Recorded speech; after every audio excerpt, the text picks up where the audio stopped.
8वां class के जो तुम्हारा चैप्टर है विज्ञान का पहला, उसका नाम है फसल का प्रबंधन। ये ना रे, फसल का प्रबंध क्या है? फसल का उत्पादन एवं प्रबंधन। तो इसके दोनों के बारे में हम पढ़ेंगे, फसल के उत्पादन और प्रबंधन। इसमें हम पढ़ेंगे फसल क्या है ना, और फसल के पैदावार के लिए जो प्रक्रियाएं होती हैं, किस किस स्टेप से गुजरते हैं, उसके बारे में पढ़ेंगे। तो फसल के उत्पादन के लिए सबसे पहले जो करते हैं मिट्टी की तैयारी, है ना। मिट्टी तैयार करते हैं। मिट्टी तैयार कैसे करते हैं? इसको बोलते हैं जुताई। मिट्टी को मुलायम करते हैं ना, उसको हम मिट्टी को क्या करते हैं, उलट पुलट करते हैं, ठीक है। तो जुताई होते हैं। उसके बाद हम जो इस फसल को बोना होता है उसका चयन करते हैं, ठीक है। तो चयन प्रक्रिया को समझाएंगे कि अच्छे फसल यानी अच्छे बीजों का चयन कैसे करेंगे, उसको समझेंगे। और उसके बाद फसल का चयन करने के बाद उसको बुआई करते हैं, है कि नहीं। सबसे पहले क्या करते हैं, मिट्टी तैयार करते हैं। अच्छा, मिट्टी में नमी होना चाहिए कि नहीं, तभी तो बीज से पौधे निकलेंगे। जैसे मान लो कि अभी से फर्श देख रहे हो, यहाँ अगर तुम बीज बो दोगे क्या हो जाएगा? नहीं होगा। कब?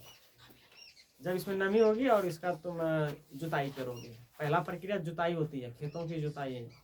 जुताई क्या है? मिट्टी का उलट पुलट प्रक्रिया, ठीक है। तो उसके बाद फसल का, जिस फसल को लगाएंगे तो उसका हम बीजों को चयन करते हैं। उसके बाद हम बोते हैं। बोने के बाद क्या करते हैं रे, फिर पौधे अगर बड़े होने लगते हैं तो निराई यानी खरपतवार हटाते हैं। उसके लिए जो है तुमने देखा होगा, धान को जब बुआई होते हैं, देखा है कभी? रोपा होने के बाद एक आध 15 दिन 1 महीना के बाद तुमने देखा होगा, उसको गाँव देहात में बोलते हैं किराना। किराना मतलब क्या करते हैं, वो घास को काटते हैं, वो खरपतवार, उसको निराई करते हैं। क्या बोलते हैं उसको? निराई। क्यों निकालना क्यों जरूरी है? क्योंकि जो पोषक तत्व पेड़ पौधों को चाहिए, वो पोषक तत्व जो है वो खरपतवार ही ले लेंगे।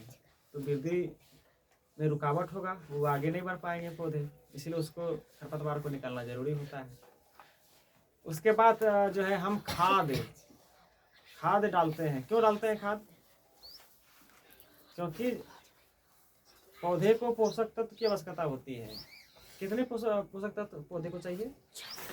14, 15, 14 चाहिए, है ना। तो खाद के जरिए डायरेक्टली मिल जाते हैं। तो खाद पढ़ोगे, एक उर्वरक के बारे में पढ़ोगे, रासायनिक खाद। उर्वरक रासायनिक खाद है, जैसे यूरिया DAP सब होता है ना, उसके बारे में पढ़ोगे। एक खाद होता है तुम्हारा जैविक ऑर्गेनिक खाद, है ना रहे। पहले ऑर्गेनिक खाद ज़्यादा चलता था, यानी जैविक खाद। जैविक खाद कैसे बनते हैं मालूम है? हाँ, मवेशी का जो गोबर होते हैं ना, उससे बनते हैं। लेकिन ये प्रक्रिया अब खत्म हो चुका है, अब लोग मवेशी पालते बहुत कम है। अब डायरेक्ट जो है उर्वरक खाद डायरेक्टली जो है डाल रहे हो। लेकिन एक चीज़ बताओ कि क्या उर्वरक अगर निरंतर इसी तरह से जो है खेत में इस्तेमाल होते जाएंगे तो क्या खेत की उर्वरा शक्ति कम होती जाएगी या बढ़ती जाएगी?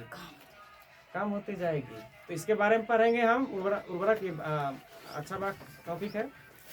और जब फसल तैयार होते हैं तो फिर कटाई होती है ना। तो उसके बाद थ्रेसिंग को बोलते हैं उसको। फिर उसको तैयार होते हैं, तैयारी करते हैं फसलों की। तो अंतिम में उसका प्रबंधक रख रखाव, है कि नहीं। ये सब प्रक्रिया होती है। चलो ठीक है।